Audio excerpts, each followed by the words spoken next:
So as of March 6th, we got our first major live update in Apex Legends, and the good thing about the information we received was how they're going to handle the updates going forward in the future, how they're planning to address that with their audience, along with giving us the information that we have in this recent patch, but of course letting us know what the future holds with the Season 1 Battle Pass update.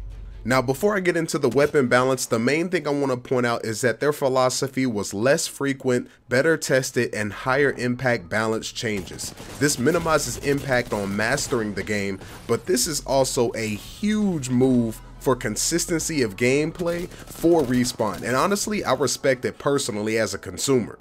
Now, some people got confused with the update recently because there are upcoming changes that haven't hit yet, but these are the changes that actually have adjusted for us. Now, you see the Wingman and the Peacekeeper changes, in which the Wingman, let's pretty much say it, is probably the best weapon in the game and probably overpowered in a sense, especially if you get the skull piercing attachment to it. Respawn initially designed the weapon for a higher skill ceiling, but because of how powerful the weapon is, pretty much anybody that can click on a target or somebody with thumbs period can pretty much use it and become a deadly weapon with it. But the goal in mind for Respawn was to make it more of a hand cannon rather than a deagle. So they reduced the rate of fire on the weapon. They also decreased the skull piercing attachment bonus that the weapon has, and also made the spread on the hip fire a little bit bigger. And I think that's more so for PC players rather than console players, because most console players ADS with the weapon.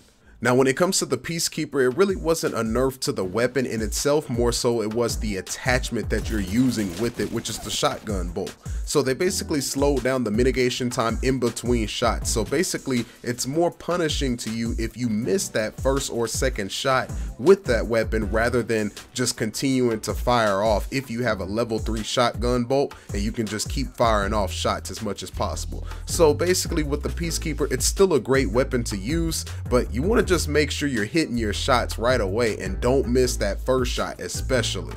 But to add to this, the Peacekeeper and Wingman will be more rare to find, so if you do find it, you may want to keep it. And also, energy weapons, in order for us to main them a little bit better, they're going to have more energy ammo drops on the map, so that'll be a benefit to us wanting to try those weapons and have a chance. But some additional patch notes here. These are really good fixes that they put in the notes this time, but in my opinion, I hope that they just eventually make this behind the scenes in a hot fix, simply because I know they're trying to be transparent with their audience and let them know everything that they're fixing, but I'm hoping they're not waiting till a major patch to fix these issues, especially when it comes to disconnecting or losing out on opportunities to continue playing, rather if you're mid-game or late-game situations.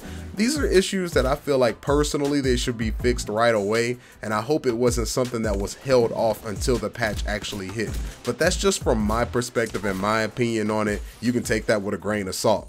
Now, in what I thought was a generous gesture by Respawn to put in upcoming changes that they're going to present in the Season 1 Battle Pass with the first update, is mentioning the large rig characters are underpowered and about the hitboxes that we've been dealing with. Now, Respawn mentioned that they're adjusting their large rig characters and they are underpowered because of their natural size being a contributor to that. So characters like Caustic, Pathfinder, Gibraltar will be getting their hitboxes reduced, but also just better fitted to their size. And that way they can be used more properly on the battlefield, and also they're going to get a buff, rather that's in their abilities or the damage output or in other areas, and this is just their effort to basically prevent nerfing other characters before they buff these characters or fix these characters properly for us to use them.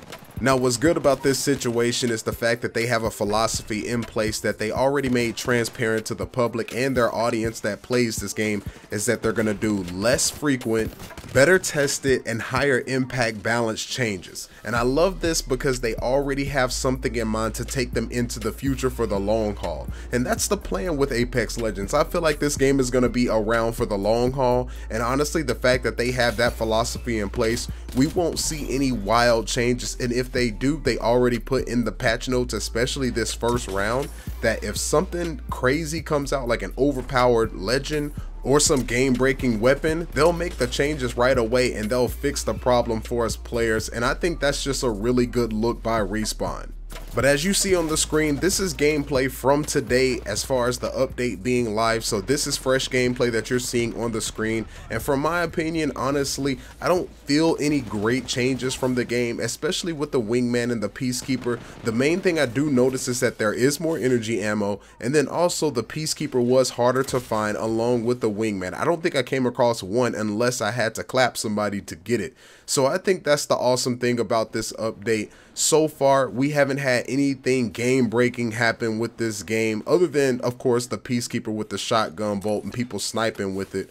But outside of that, guys, I've really been enjoying Apex Legends as a game in its entirety. I haven't put this much time into a game since Rainbow Six Siege in Season 1 and also Halo 2. So honestly, I'm in love with what Apex Legends brings to the gaming world. Tell me what you think of it in the comment section. And also, guys, I'll be bringing more Apex Legends content. So if you enjoyed this informative type of content, period, please leave a like, subscribe to the channel for more of it. Also follow me on Twitter at @tillhouse_, because I'll be tweeting memes and also some of my clips that I put up on Apex Legends that are happening, and I also want to see some of yours too. But besides that, guys, if you enjoyed this video, make sure to subscribe to the channel. Also leave a like, I would truly appreciate it, and let me know in the comment section, what do you think of Apex Legends going forward? Of course, we don't have any battle pass information that has been released to us just yet as far as the date of this video, so I'm looking forward to any news just as much as you are.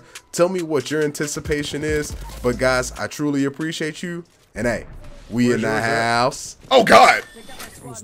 Oh God! What the heck? What the heck? What the heck? What the? What was that? What the heck, bro? As soon as we go get our bodies. As soon as I turn that, like a statue, bro. as soon as I turn that corner, bro. Like, it reminds me of that Shrek movie. Like, oh, hello there.